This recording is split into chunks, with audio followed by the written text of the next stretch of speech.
contrast in the image as my KVP is lowered. And of course, how do I do that? Well, the ACR accreditation phantom's got an insert, a low contrast insert in it, and you can measure contrast in that insert, and you can measure the contrast that is being generated by the scanner at 120 kV, and you can measure what it's generating at 80 kVp. If you're doing that measurement, again, you probably want to keep the field of view picked clinically so that you've got the correct bow tie filter that you're working with, because that's going to affect the change in contrast as a function of the change in technique.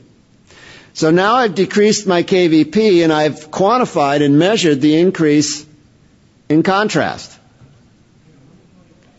Well, I've also noted, now all I've done is reduced my KVP. I've left my mass the same. So my dose is artificially low. Okay? But I can compare my CTDI vol again at 120 versus my CTDI vol at 80 and get the ratio of the two doses. And from that ratio, I can estimate how much the noise increases in the image from the reduction in dose.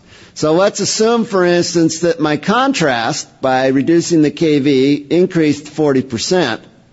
And because I haven't done anything yet with my MAS to compensate for the reduced KVP, let's just assume my noise went up 60%.